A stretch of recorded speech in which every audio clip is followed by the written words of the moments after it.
If there is a child on the south side of Chicago who can't read, that matters to me even if it's not my child.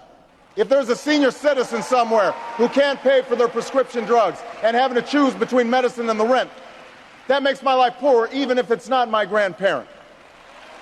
If there's an Arab American family being rounded up without benefit of an attorney or due process, that threatens my civil liberties. If there's a woman anywhere in the world who cannot afford a period pad, it makes me poor.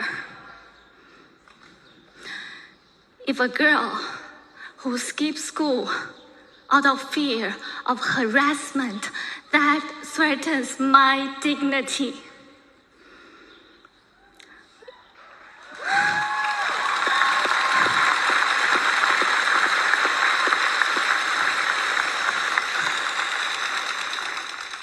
If a little boy dies in a war that he didn't start and never understood, part of me dies with him.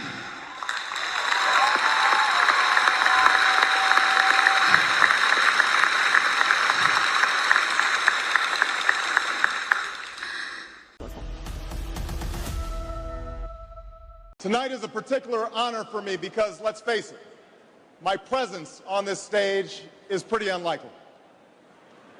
My father was a foreign student, born and raised in a small village in Kenya. He grew up herding goats, went to school in a tin roof shack. His father, my grandfather, was a cook, a domestic servant to the British. But my grandfather had larger dreams for his son. Through hard work and perseverance, my father got a scholarship to study in a magical place, America, that shone as a beacon of freedom and opportunity to so many who had come before. While studying here, my father met my mother. She was born in a town on the other side of the world, in Kansas.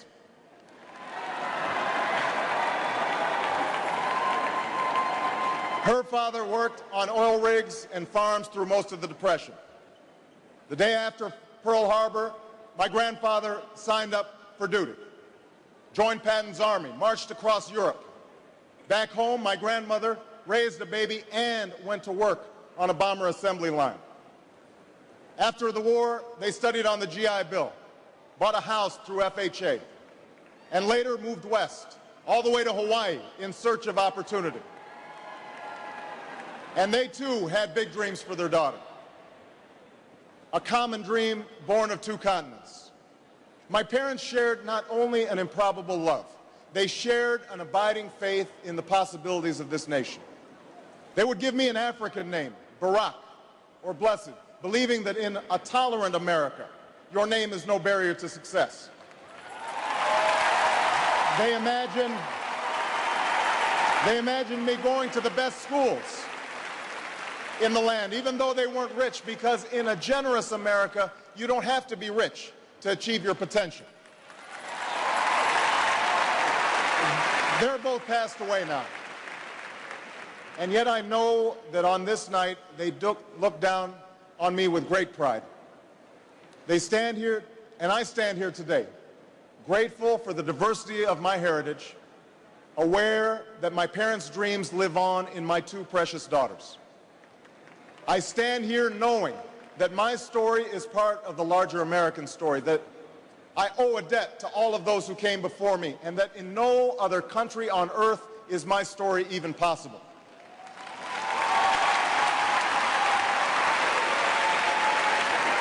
Tonight, we gather to affirm the greatness of our nation.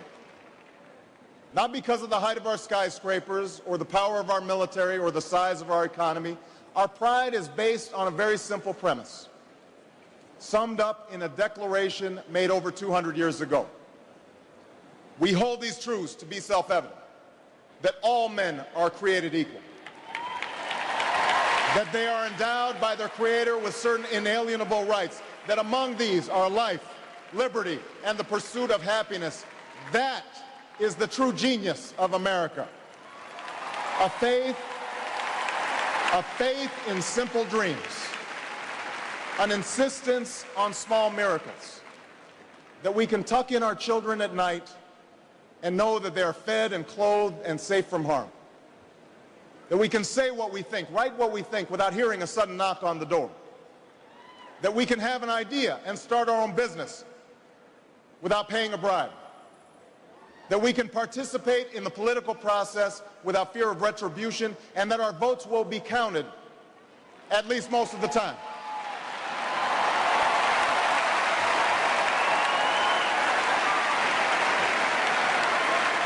This year, in this election, we are called to reaffirm our values and our commitments, to hold them against a hard reality, and see how we're measuring up to the legacy of our forebears and the promise of future generations. And fellow Americans, Democrats, Republicans, Independents, I say to you tonight, we have more work to do. More work to do for the workers I met in Galesburg, Illinois, who are losing their union jobs at the Maytag plant that's moving to Mexico, and now are having to compete with their own children for jobs that pay $7 an hour. More to do for the father that I met who was losing his job and choking back the tears, wondering how he would pay $4,500 a month for the drugs his son needs without the health benefits that he counted on. More to do for the young woman in East St. Louis, and thousands more like her, who has the grades, has the drive, has the will, but doesn't have the money to go to college. Now, don't get me wrong. The people I meet in small towns and big cities, in diners and office parks, they don't expect government to solve all their problems. They know they have to work hard to get ahead, and they want to. Go into the collar counties around Chicago, and people will tell you they don't want their tax money wasted by a welfare agency or by the Pentagon. Go into any inner city neighborhood, and folks will tell you that government alone can't teach our kids to learn. They know that parents have to teach, that children can't achieve unless we raise their expectations and turn off the television sets and eradicate the slander that says a black youth with a book is acting white. They know those things.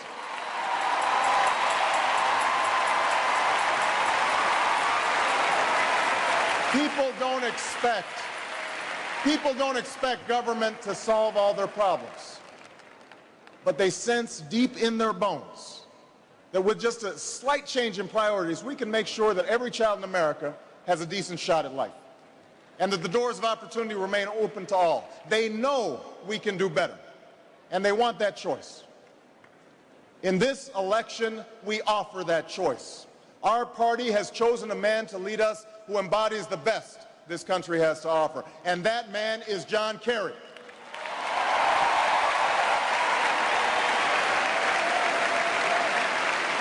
John Kerry understands the ideals of community, faith, and service because they've defined his life.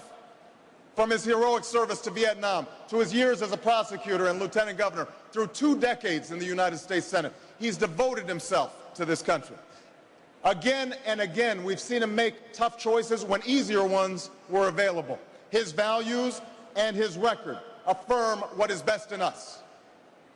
John Kerry believes in an America where hard work is rewarded. So instead of offering tax breaks to companies shipping jobs overseas, he offers them to companies creating jobs here at home. John Kerry believes in an America where all Americans can afford the same health coverage our politicians in Washington have for themselves.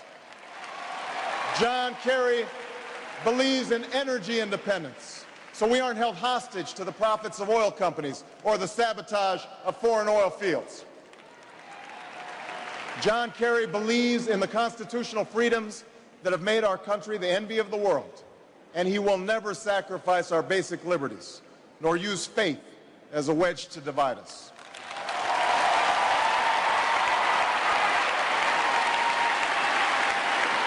And John Kerry believes that in a dangerous world, war must be an option sometimes, but it should never be the first option. You know, a while back, I met a young man named Seamus in a VFW hall in East Moline, Illinois. He was a good-looking kid, 6'2", 6'3", clear-eyed with an easy smile. He told me he joined the Marines and was heading to Iraq the following week.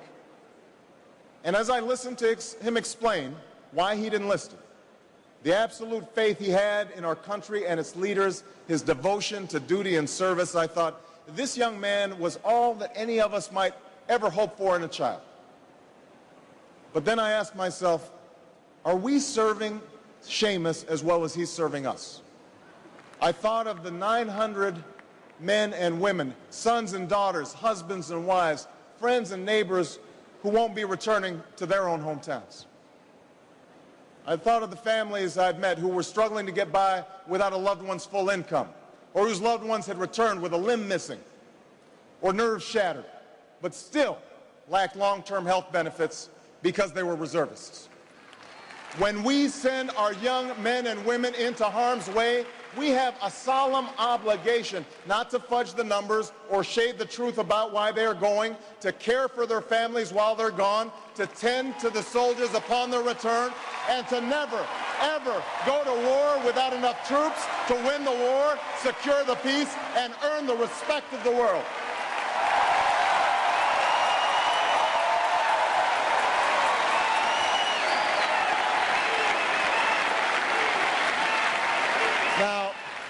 Now let me be clear. Let me be clear. We have real enemies in the world. These enemies must be found, they must be pursued, and they must be defeated. John Kerry knows this. And just as Lieutenant Kerry did not hesitate to risk his life to protect the men who served with him in Vietnam, President Kerry will not hesitate one moment to use our military might to keep America safe and secure. John Kerry believes in America, and he knows that it's not enough for just some of us to prosper. For alongside our famous individualism, there's another ingredient in the American saga, a belief that we're all connected as one people. If there is a child on the south side of Chicago who can't read, that matters to me even if it's not my child. If there's a senior citizen somewhere who can't pay for their prescription drugs and having to choose between medicine and the rent, that makes my life poorer even if it's not my grandparent. If there's an Arab American family being rounded up without benefit of an attorney or due process, that threatens my civil liberties.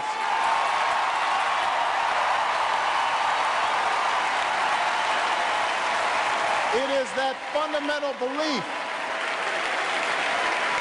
It is that fundamental belief, I am my brother's keeper, I am my sister's keeper, that makes this country work. It's what allows us to pursue our individual dreams and yet still come together as one American family. E pluribus unum, out of many, one. Now, even as we speak, there are those who are preparing to divide us. The spin masters, the negative ad peddlers, who embrace the politics of anything goes. Well, I say to them tonight, there is not a liberal America and a conservative America. There is the United States of America. There is not a black America and a white America and Latino America and Asian America. There's the United States of America.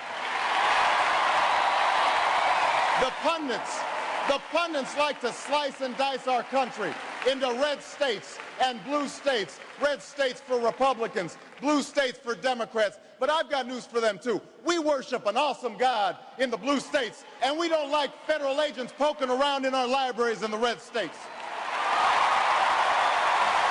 We coach Little League in the blue states, and yes, we've got some gay friends in the red states. There are patriots who opposed the war in Iraq, and there are patriots who supported the war in Iraq. We are one people, all of us pledging allegiance to the Stars and Stripes, all of us defending the United States of America.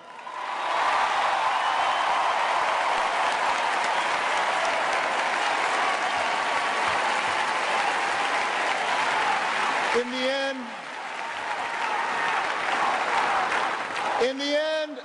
the end, that's what this election is about. Do we participate in a politics of cynicism, or do we participate in a politics of hope? John Kerry calls on us to hope.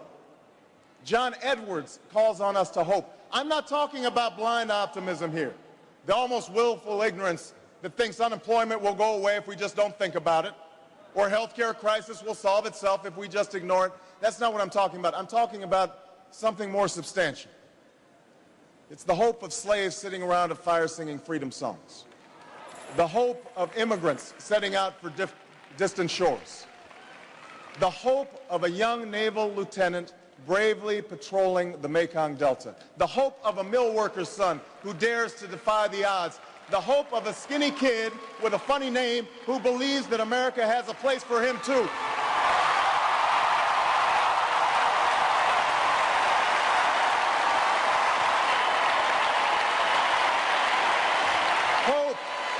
Hope in the face of difficulty, hope in the face of uncertainty, the audacity of hope.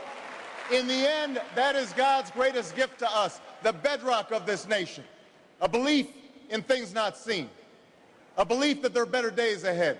I believe that we can give our middle class relief and provide working families with a road to opportunity.